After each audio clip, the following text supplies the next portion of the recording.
السلام علیکم ورحمۃ اللہ وبرکاتہ۔ بسم اللہ الرحمن الرحیم۔ صرف 5 منٹ کا مدرسہ قرآن و حدیث کی روشنی میں 12 جمادی الاولیٰ اسلامی تاریخ قیدیوں کے ساتھ حسن سلوک۔ غزوہ بدر میں 70 مشرکین قید ہوئے جن کو مدینہ منورہ لایا گیا۔ حضور صلی اللہ علیہ وسلم نے قیدیوں کو صحابہ میں تقسیم کر دیا، ان کے ساتھ حسن سلوک اور بھلائی کرنے کا حکم دیا۔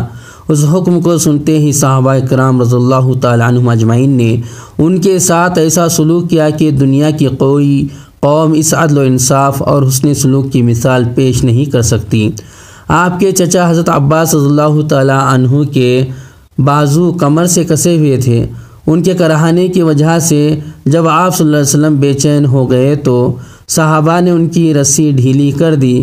ان کی اس رعایت کی وجہ سے عدل و انصاف کرتے ہوئے حضور صلی اللہ علیہ وسلم نے تمام قیدیوں کی رسیاں ڈھیلی کرا دی۔ صحابہ کی حسن سلوک کا یہ حال تھا کہ انہوں نے اپنے بچوں کو بھوکا رکھ کر قیدیوں کو کھانا کھلایا اور اپنی ضرورت کے باوجود ان کو کپڑے پہنائے۔ مالدار قیدیوں سے 4000 درہم فدیہ لے کر چھوڑ دیا اور پڑھے لکھے غریب قیدیوں کو 10 آدمیوں کو لکھنا پڑھنا سکھانے کے بدلے آزاد کر دیا گیا اور ان پڑھ غریب قیدیوں کو بلا کسی معاوضے کے رہا کر دیا گیا۔ حضور صلی اللہ علیہ وسلم کا معجزہ جماعت کے متعلق خبر دینا۔ ایک مرتبہ رسول اللہ صلی اللہ علیہ وسلم اپنی صحابہ سے گفتگو فرما رہے تھے۔ دوران گفتگو ارشاد فرمایا، ابھی تمہارے پاس اس طرف سے مشرق والوں کی ایک با اخلاق جماعت آئے گی۔ چنانچہ حضرت عمر رضی اللہ تعالیٰ عنہ کھڑے ہو کر اس طرف چلے۔ تھوڑی ہی دور پہنچے تھے کہ سامنے سے 13 افراد پر مشتمل ایک جماعت آئی۔ حضرت عمر رضی اللہ تعالیٰ عنہ نے پوچھا، کون ہو؟ جماعت نے کہا، ہم قبیلہ بنی عبد القیس سے تعلق رکھتے ہیں۔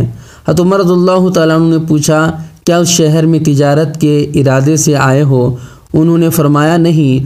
حضرت عمر رضی اللہ تعالیٰ عنہ نے فرمایا، ابھی رسول اللہ صلی اللہ علیہ وسلم نے آپ لوگوں کا تذکرہ کیا تھا اور تعریف کی تھی۔ ایک فرض کے بارے میں قرض ادا کرنا۔ رسول اللہ صلی اللہ علیہ وسلم نے فرمایا، قرض کی ادائیگی پر طاقت رکھنے کے باوجود ٹال مٹول کرنا ظلم ہے۔ ایک سنت کے بارے میں تجارت میں برکت کی دعا۔ آپ صلی اللہ علیہ وسلم نے حضرت حکیم بن حزام رضی اللہ تعالیٰ عنہ کو تجارت میں برکت کے لیے یہ دعا دی، بارک اللہ فی تجارتک۔ ترجمہ، اللہ تعالیٰ تمہارے لیے تمہاری تجارت میں برکت دے۔ کم عمل کی فضیلت مصافحہ مغفرت کا ذریعہ ہے۔ رسول اللہ صلی اللہ علیہ وسلم نے فرمایا، جب 2 مسلمان آپس میں ملتے ہیں اور مصافحہ کرتے ہیں تو جدا ہونے سے پہلے ان دونوں کی مغفرت کر دی جاتی ہے۔ ایک گناہ کے بارے میں گمراہی اختیار کرنا۔ قرآن میں اللہ تعالیٰ فرماتا ہے، جو لوگ اللہ تعالیٰ کے راستے سے بھٹکتے ہیں ان کے لیے سخت عذاب ہے، اس لیے کہ وہ حساب کے دن کو بھولے ہوئے ہیں۔ دنیا کے بارے میں دنیا چاہنے والوں کے لیے نقصان۔ قرآن میں اللہ تعالیٰ فرماتا ہے، جو شخص آخرت کی کھیتی کا طالب ہو ہم اس کی کھیتی میں ترقی دیں گے، اور جو دنیا کی کھیتی کا طالب ہو کہ ساری کوشش اسی پر خرچ کر دے تو ہم اس کو دنیا میں سے کچھ دے دیں گے، اور ایسے شخص کا آخرت میں کوئی حصہ نہیں۔ آخرت کے بارے میں قبر کے بارے میں رسول اللہ صلی اللہ علیہ وسلم نے فرمایا، قبر یا تو جنت کے باغوں میں سے ایک باغ ہے یا جہنم کے گڑھوں میں سے ایک گڑھا ہے۔ طب نبوی سے علاج، ککڑی کے فوائد۔ رسول اللہ صلی اللہ علیہ وسلم کھجور کے ساتھ ککڑی کھاتے تھے۔ علامہ ابن قیم رحمۃ اللہ علیہ ککڑی کے فوائد میں لکھتے ہیں کہ یہ معدہ کی گرمی کو بجھاتی ہے اور مثانہ کے درد کو ختم کرتی ہے۔ نبی صلی اللہ علیہ وسلم کی نصیحت۔ رسول اللہ صلی اللہ علیہ وسلم نے ماتحت اور یتیموں کے بارے میں فرمایا، تم اپنی اولاد کی طرح ان کا اکرام کرو اور جو تم کھاتے ہو ان کو بھی وہی کھلاؤ۔